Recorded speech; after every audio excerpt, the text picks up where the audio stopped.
हर मनुष्य के अंदर एक शक्ति होती है जिसे आत्मा कहते हैं। आत्मिक शक्ति इतनी प्रबल शक्ति होती है कि वो हर चीज़ को समझ सकती है, हर चीज़ का अंदाज़ा लगा सकती है। भले का, बुरे का, अच्छे का, बी का, न्याय का, अन्याय का, सब कुछ समझ सकती है अगर समझने वाला इंसान हो तो। जैसे कि कोई भी इंसान अपनी आत्मिक शक्ति को प्रबल अगर कर ले तो वो मनुष्य की प्रकृति को भी समझ सकता है, मनुष्य के हाव भाव को भी समझ सकता है, मनुष्य की चाल ढाल से, उनके बोलने से, उनकी आँखों से, उनके मुँह से, उनके चेहरे से, ये हाव भाव से आदमी अच्छा और बुरा समझ लेता है। कौन चिंतित है, कौन खुशी है, कौन क्या है। ये सारी प्रक्रिया जो है मनुष्य के अंदर होती हैं, पशुओं के अंदर नहीं होती। हालांकि प्रेम तो पशु भी करते हैं, इसलिए लिखा है कि हित अनहित पशु पक्षी जाना और मानुष तन गुण ज्ञान निधाना।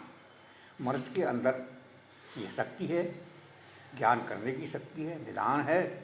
मनुष्य के पास नहीं है, इंसान जानवर के पास नहीं है। प्यार करता है, क्योंकि देखो अगर आपने देखा होगा कि गाय या भैंस या बकरी या कोई भी जानवर जब बच्चा पैदा करता है तो कितना प्यार करता है। गाय अपने बच्चे को चाटती है, पहुँचती है, उसके मलबे को हटाती है, उसे प्यार करती है।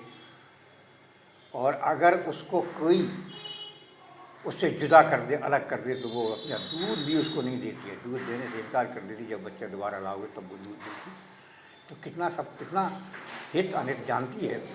लेकिन वो जो है अपने बच्चों को सही संस्कार, सही परवरिश नहीं कर सकती है। उसे पता नहीं पड़ता है कि मेरा बच्चा दुख में है या सुख में है, क्योंकि वो बच्चा थोड़े दिनों बाद बड़ा होकर के अपने माँ के साथ ही कुछ भी कर सकता है। इसलिए जानवर को जानवर की तरह देखता है। इंसान के अंदर ये शक्ति है कि वो सब कुछ पहचान लेता है, मनुष्य के दुख दर्द को भी समझ लेता है, बच्चों के दुख दर्द को भी समझ लेता है, खुशियों को भी समझ लेता है। और जानवर इस बात को नहीं समझता, इसलिए कहा है कि हित अनित पशु पक्षी जान मानुष तन गुण ज्ञान निधाना। दूसरी बात क्या होती है कि जैसे अगर आप जो है अनुभव की चीज़ें हैं, ये अनुभव और विवेक, ये दोनों चीज़ें अगर इंसान के अंदर है तो वो कुछ प्राप्त करता है। अनुभव और विवेक, आप ये कहोगे अनुभव और विवेक मिलता कहाँ से, अनुभव कहाँ से मिलता, विवेक कहाँ से मिलता। तो अनुभव तो उम्र से मिलता है और विवेक सत्संग से मिलता है। इसलिए कहा है कि बिन सत्संग विवेक न हुई, बिन हरि कृपा सुलभ नहीं सोई। तो ये बिना हरि की कृपा के सुलभ नहीं होता, इस सत्संग से मिलता है। इसलिए जो है कहा गया है कि विवेकहीन आदमी बेकार होता है, विवेकशील आदमी अच्छा होता है।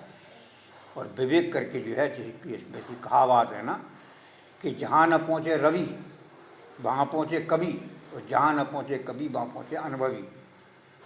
तो विवेक एक बहुत बड़ी चीज़ है। इसलिए हर इंसान को, आपने सुना होगा कई संतों से, महात्माओं की गाथा गीता में, कि बिना विवेक से कुछ नहीं होता है। आँखों देखी बात भी गलत होती है और कानों सुनी बात भी गलत होती है। सत्य क्या होता है? सत्य होता विवेक। जिस इंसान को विवेक करना नहीं आता वो इंसान नहीं हो। जिसको विवेक करना आता है वो हर चीज़ को समझ लेता है। जैसे कोई बच्चा अगर आपका स्कूल से घर आता है और वो दबे पाँव धीरे धीरे आकर के नीचे नाक डाल करके आपके सामने से निकल जाता है, पलंग पे या बिस्तर पे उसने बस्ता रख दिया और धीरे से वहाँ बैठ जाता है नीचे नाक डाल करके, तो हर माँ बाप समझ जाते कि मेरा बच्चा चिंतित है, किसी से दुखी है, इसको परेशानी है। तो वो उससे पूछते हैं, उसकी परेशानी हल कर देते हैं। तो वो समझ लेते हैं बच्चे को। बच्चा एक मासूम होता है, बच्चा भगवान का रूप होता है, उसकी हाव भाव फ़ौरन समझ में आ जाते हैं। लेकिन बड़े जो होते हैं ना, जवान लड़के होते हैं, जवान युवा होते हैं, वृद्धावस्था में वृद्ध लोग होते हैं, ये लोग बताते नहीं हैं। लेकिन अनुभवी और विवेकशील आदमी इसको भी समझ लेते हैं। समझ ही नहीं लेते हैं बल्कि ये मतलब आकलन भी कर लेते हैं। ये आकलन भी कर लेते हैं कि देखो कितना है, कम है या ज़्यादा है,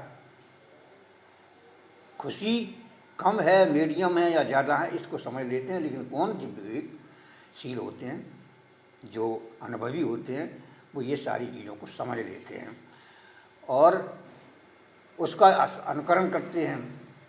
और कई ऐसे भी होते हैं जो विवेक विवेकहीन होते हैं, नासमझ होते हैं, नहीं समझ पाते हैं इन चीज़ों को, तो वो नहीं समझ पाते हैं।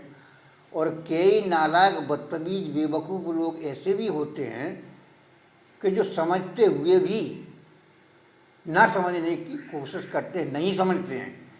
क्यों नहीं समझते? कि उनके अंदर अभिमान है, संपत्ति का मान लो या वैभव का मान लो या कमाई का मान लो या बल का मान लो या शरीर का मान लो, किसी प्रकार का उसे अभिमान है।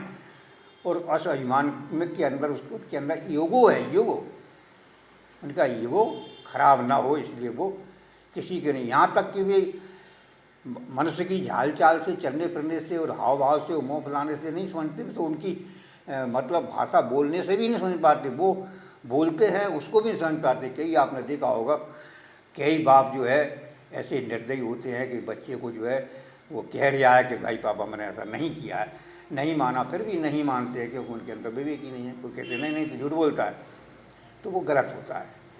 और वो बेटा भी गलत होता है। कौन सा बेटा?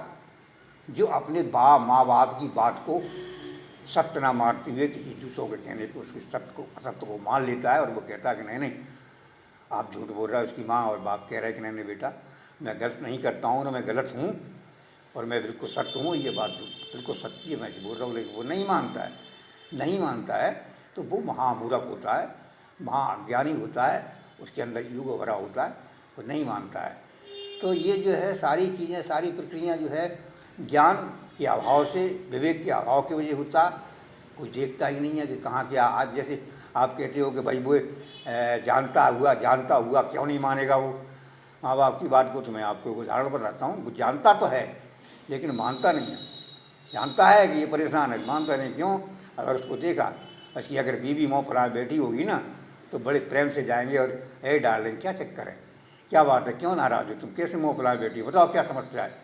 तो वो समस्या बताती है, उसका निराकरण कर देते हैं वो।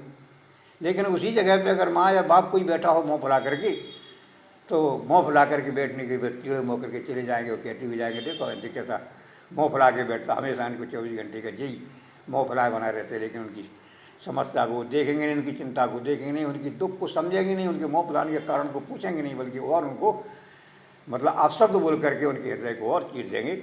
ऐसे नालायक बेटों के लिए मैं भगवान से प्रार्थना करता हूँ कि हे प्रभु, मैं तो कुछ कर नहीं सकता हूँ, मैं इतना समर्थ नहीं हूँ, मैं तो आपसे प्रार्थना ही कर सकता हूँ कि ऐसे महानालकों को कुछ सद्बुद्धि दो। और जिसका घर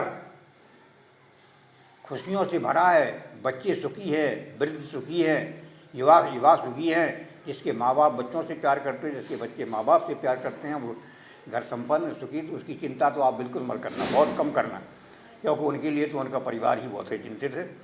लेकिन प्रभु ऐसे लोगों की जरूर आप रक्षा करना, उन पर आप जरूर दया दिखाना, जिसके माँ बाप बच्चों को नहीं मानते या जिसके बच्चे माँ बाप को नहीं मानते, वो दोनों दुखी हैं, माँ बाप दुखी हों या बच्चे दुखी हों।